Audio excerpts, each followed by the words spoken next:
All right, so we're back and ready to dive deep into a topic that I find super fascinating. Yeah, this one's really interesting. So today we're all about NBA trash talk.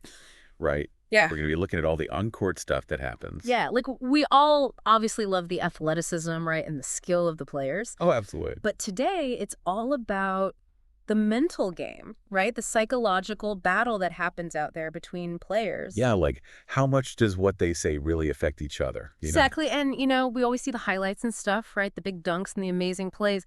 But sometimes it's the words that really stick with you, right? Yeah, for sure. And so we've got all this great source material we've been looking at that really gets into, is it really just boasting?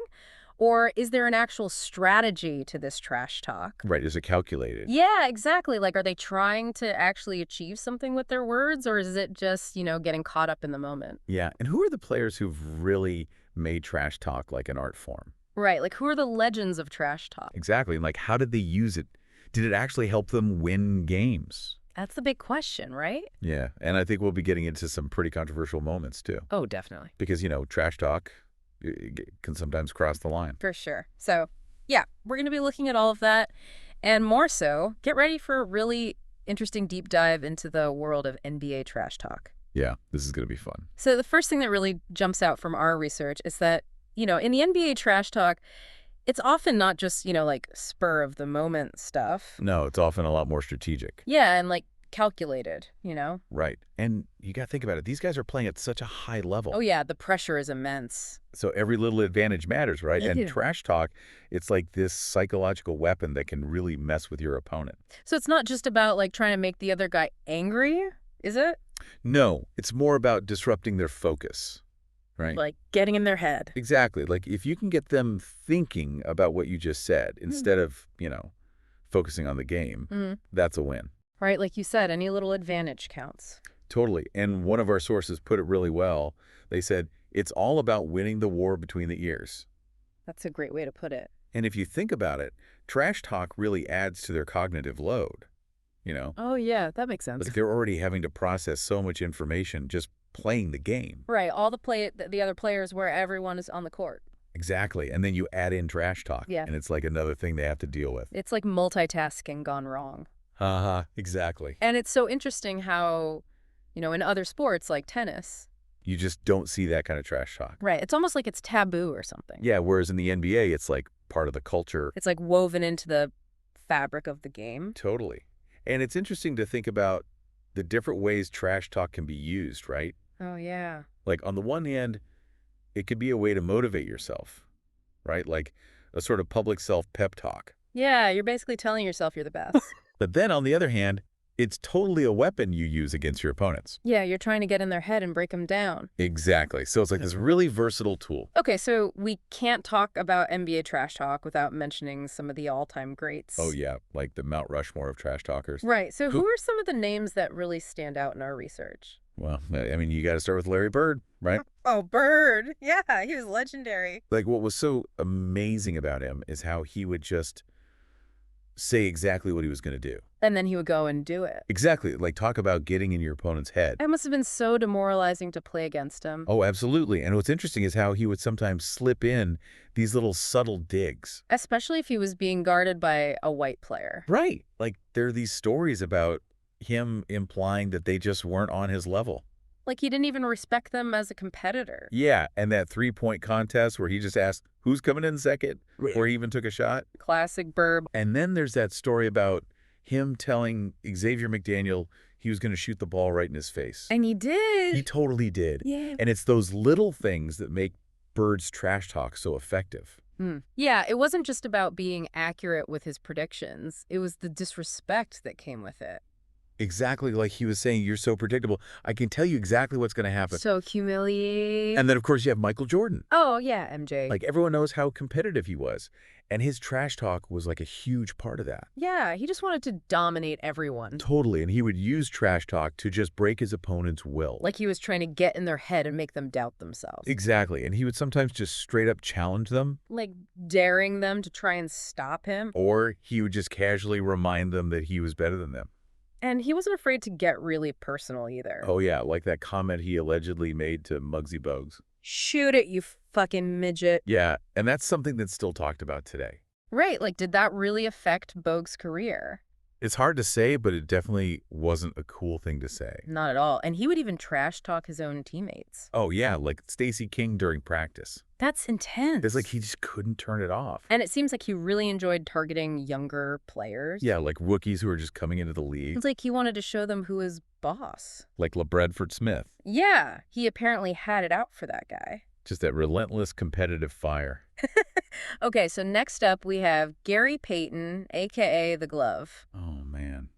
Peyton was something else. So his style was like nonstop, right? Yeah, relentless, high-volume trash talk. Like he never shut up. Pretty much. And he would just use it to wear down his opponents. Just constant chatter. And he was really good at getting personal, too. Oh, yeah, like telling Sidney Lowe to sit down, you smurf. Yeah, and it wasn't just the players he was guarding either. He would get on the refs, too. Oh, yeah, he was trying to get into everyone's head. And apparently his trash talk was just as suffocating as his defense.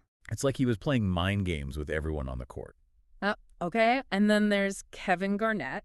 KG, another intense dude. Like all his energy would just pour out in his trash talk. Yeah, he was known for these really brutal one-liners. Just cutting people down with his words. And it was always about intimidation, right? Yeah, he wanted to make his opponents scared of him. And he would also use it to pump himself up. Like it was fuel for his own fire. Exactly. And he definitely crossed the line a few times. Oh, yeah, like that Happy Mother's Day comment during a playoff game. So cold-blooded. And then there's that alleged comment he made to Carmelo Anthony about his wife. Yeah, that's definitely one of the more controversial trash talk moments. Like, where do you draw the line, right? That's the question, isn't it? Okay, so those are like the four main guys. But there are a few other players we should mention. Oh, yeah. There's some other notable trash talkers. Like Kobe Bryant. Kobe was so calculated in everything he did. Yeah, and his trash talk was no different. Like he would study his opponents and find their weaknesses. And then he would just exploit them with his words. Like he knew exactly what buttons to push. And he apparently had this smirk that he would do after making a tough shot. Oh, yeah? Like to rub it in? So demoralizing. And what about Draymond Green? Oh, man. Draymond is a modern-day trash talk master. He's just got this constant energy. And he loves to get under people's skin. He's the ultimate antagonist. And he doesn't back down from anyone. Like even LeBron James. And the refs are always getting an earful from him. It's like he can't help himself. And then there's Reggie Miller. Reggie was known for his ability to get in his opponent's heads at the worst possible times. Yeah, like during clutch moments. He would just find that one little thing to say that would throw them off their game. And his feud with Spike Lee is legendary. Oh, yeah, those two are always going at it. And he would even try to trash talk Larry Bird at the free throw line. Like trying to break Bird's concentration. Bold move. It's like he was trying to psych everyone out. And last but not least, Charles Barkley. Chuck always brought the humor to trash talk. Yeah, he was never afraid to be outspoken. And he had that famous line. You can't guard me, boy. And then he would go and score on them. Just to prove his point. And he's still doing it today as an analyst. Always ready with a good quip. He's definitely got that trash talk spirit in him. So we've got all these amazing trash talkers. And the thing is, they were all incredibly successful players, too. That's right. Like, we're talking about some of the greatest to ever play the game. Larry Bird with 3 championships and 3 MVPs. Michael Jordan, 6 championships. 6 finals MVPs. Yeah. 5 regular season MVPs. It's insane. Gary Payton, Defensive Player of the Year, and an NBA championship. Kevin Garnett finally got his ring. Kobe Bryant, 5 championships, an MVP, 2 finals MVPs. Draymond Green, 4 championships, a Defensive Player of the Year. Reggie Miller, the Pacers' all-time leading scorer and known for his clutch playoff performances. And Charles Barkley with an MVP award. Like, these guys are all legends. And it really makes you wonder, did all that trash talk actually help them win? Right, like, was it part of their success? Because it's clear that they weren't just all talk. No, they could all back it up. And their trash talk seemed to come from this place of real confidence. It wasn't like they were trying to compensate for anything. No, it was just an extension of their competitiveness. Like, they truly believed they were the best. Yeah. And they weren't afraid to let everyone know it. So that leads to the big question, does trash talk actually work? Like, does it really give you an edge on the court? Yeah, because on the one hand, you have to be able to back it up. Right. You can't just talk a big game and then not deliver. That'll make you look pretty foolish. But there's actually some research that suggests that trash talk can actually hurt your opponent's performance. Really? Yeah, like it could disrupt their focus and make them emotional. Like they get angry or frustrated. Exactly. And that can lead to mistakes. But then on the other hand, some players actually get motivated by trash talk. Right. It's like a challenge to them. Like they want to prove the trash talker wrong. And there are also guys like Daryl Dawkins, who just saw trash talk as part of the fun of the game. Like it was all just entertainment. Yeah. And apparently trash talking Michael Jordan was never a good idea. Oh, yeah. That just made him even more determined to win. Like it was fueling his fire. And Draymond Green has said that his trash talk had no effect on Tim Duncan. Like Duncan was just so stoic. Nothing could faze him. And then there's that story about Jason Kidd trying to trash talk Gary Payton as a rookie. And Payton just completely shut him down. Yeah, it's a classic example of trash talk backfiring. So it's really interesting, right? Like it seems like trash talk can be effective. But it's not a guaranteed thing. It depends on the players involved and the situation. Okay, so it's clear that trash talk is a huge part of NBA culture. Yeah, for a lot of players, it's just part of the game. Like it's been that way for decades. And for some guys like Gary Payton, it almost seems like it's in their DNA. Like it's just part of who they are. Maybe it's their upbringing or the environment they grew up in. But there's also this feeling that trash talk might be declining in the NBA. Yeah, like it's not as prevalent as it used to be. Maybe it's because the refs are cracking down on it more. Or maybe it's the fines that players get for technical fouls. Yeah, the league is definitely trying to clean up the image of the game. And there's also this sense that trash talk used to be more lighthearted. Yeah, like it wasn't always so mean-spirited. It's like it was more about having fun and getting under your opponent's skin. But somewhere along the line, it got more personal and nasty. And that's when it starts to cross the line. Right, because as entertaining as trash talk can be, it can also be really harmful. Definitely. And there have been some pretty big controversies over the years. Yeah, like Kevin Garnett's alleged comment to Charlie Villanueva about his cancer. That was just awful. And the rumored comment about Carmelo Anthony's wife. Yeah, that's another example of trash talk going too far. And Reggie Miller's feud with Spike Lee was pretty intense. Oh, yeah, especially that choke sign incident. Like, that really crossed a line. And it brings up the whole issue of how players interact with fans. Right, because there's a difference between good-natured banter and just being disrespectful. And then there's that comment Michael Jordan allegedly made to Muggsy Bogues. Yeah.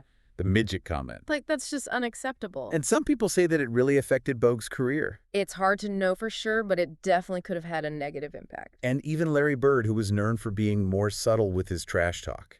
He got in trouble a few times for making comments with racial undertones. Yeah, especially when he was playing against white players.